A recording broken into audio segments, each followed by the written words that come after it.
اور اس اعتراض کا وہ اعتراض کیا تھا، یہ آیت طیبہ کا میں ترجمہ کروں گا تو آپ کو اعتراض سمجھ میں آ جائے گا۔ اور مشرک بولے اللہ چاہتا تو اس کے سوا کسی کو نہ پوجتے، نہ ہم اور نہ ہمارے باپ دادا، اور نہ اس سے جدا ہو کر ہم کوئی چیز حرام ٹھہراتے۔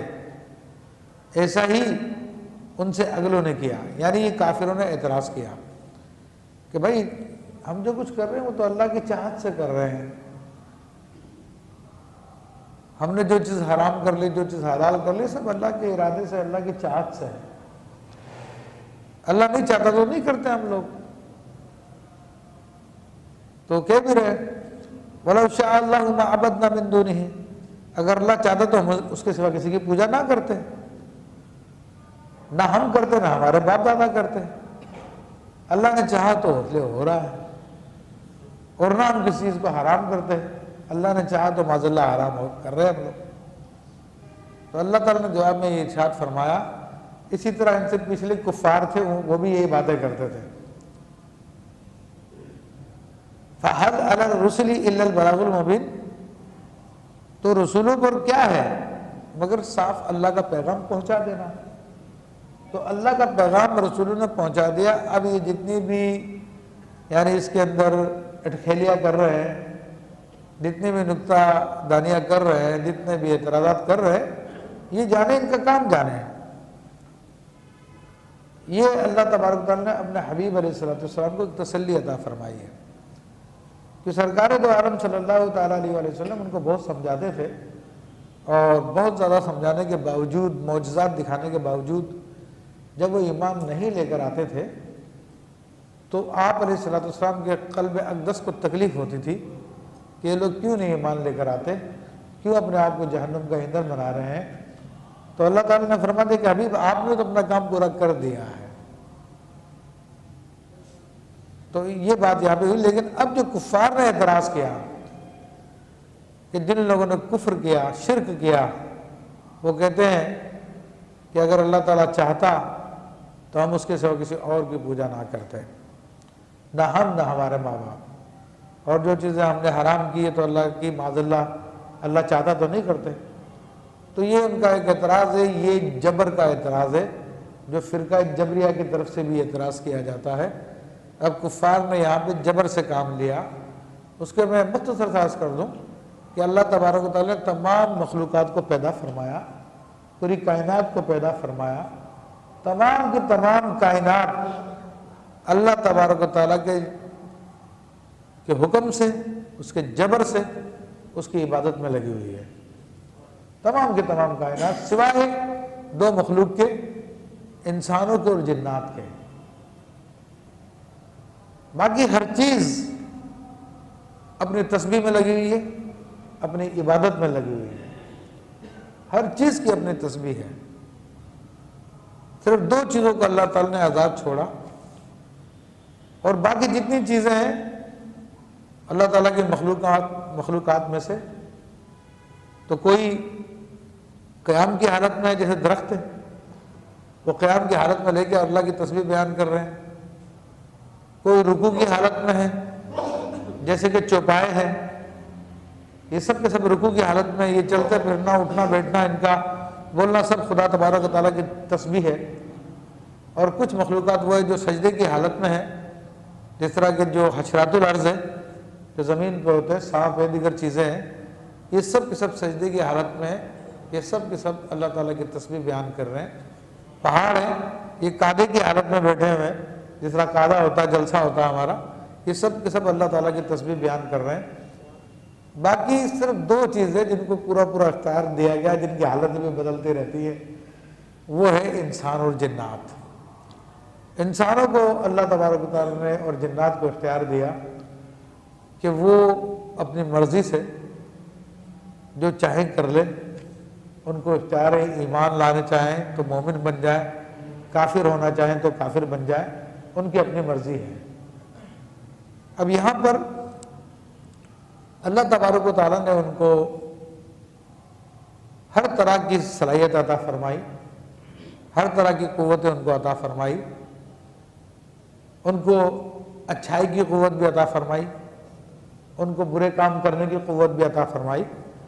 ہاں لیکن جب وہ کوئی اچھا کام کرنے کا ارادہ کرتے ہیں تو اللہ تبارک و تعالیٰ اس اچھے کام کو پیدا کر دیتا ہے اور اس کام کو وہ قسم کر لیتے ہیں۔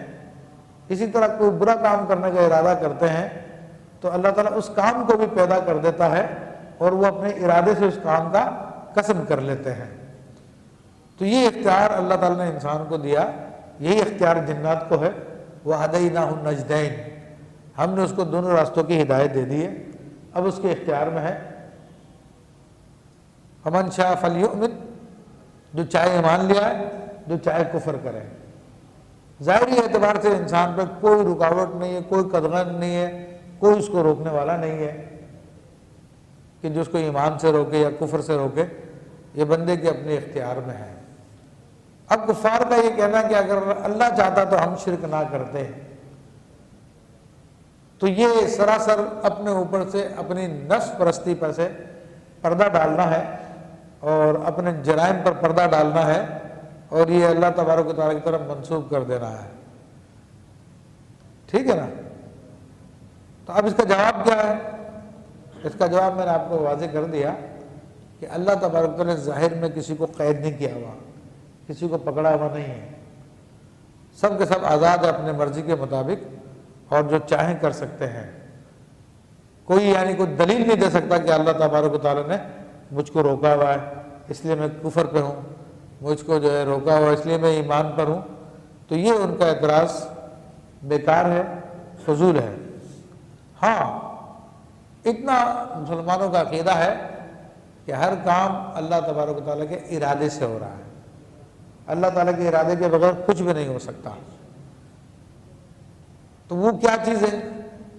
میں نے آپ کو بتایا کہ نیکی کی طاقت انسان کو عطا فرمائی۔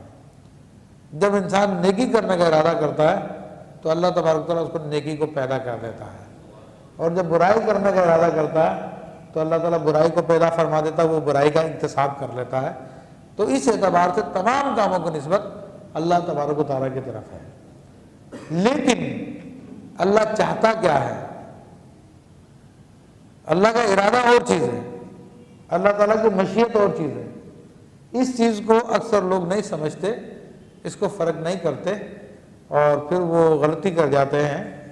دیکھیں ارادے اور مشیت میں فرق ہے۔ مشیت کہتے ہیں چاہت کو، ارادہ کہتے ہیں کہ ارادہ کرنا کہ کسی کام کو کرنا۔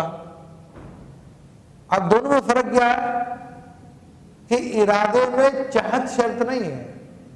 آدمی اپنے ارادے سے بہت سارے وہ کام بھی کرتا ہے جس کو نہیں چاہتا کرنا لیکن کر لیتا ہے، اور چاہت اس کو کہتے ہیں کہ جس کے اندر انسان کی اپنی خواہش ہوتی ہے، وہ کام کرنا چاہتا ہے وہ کرتا ہے، اس کو چاہت کہتے ہیں۔ تو ایک بات تو یہ سمجھ لیجئے کہ جو کچھ ہو رہا ہے کائنات میں اللہ کے ارادے سے ہو رہا ہے، اللہ کی چاہت سے نہیں ہو رہا، مشیت سے نہیں ہو رہا۔ ایک پریکٹیکلی آپ کو ایک مثال دیتا ہوں، اس مثال کو آپ سمجھے تو انشاءاللہ یہ مسئلہ بھی کلیئر ہو جائے گا آپ کے سامنے، کیونکہ بڑا مارکا آرا مسئلہ ہے یہ ارادے اور چاہت کا۔ ایک استاد ہے، وہ ٹیچر بھی ہے، اپنی کلاس کو پڑھاتا ہے، کلاس میں اس کا اپنا بیٹا بھی پڑھتا ہے، امتحان لیتا ہے بچوں کا، سب کے پیپر چیک کرتا ہے، جس کی جو صلاحیت تھی اس کے اعتبار سے نمبر دیتا ہے۔ اپنے بیٹے کا پیپر جب آتا ہے اس کے سامنے تو دیکھتا ہے کہ اس نے تو کوئی کارکردگی نہیں دکھائی۔ اس کی چاہت تو یہ تھی کہ میرا بیٹا پاس ہو جائے، وہ چاہتا کیا تھا؟ میرا بیٹا پاس ہو جائے، اچھے نمبروں سے پاس ہو جائے۔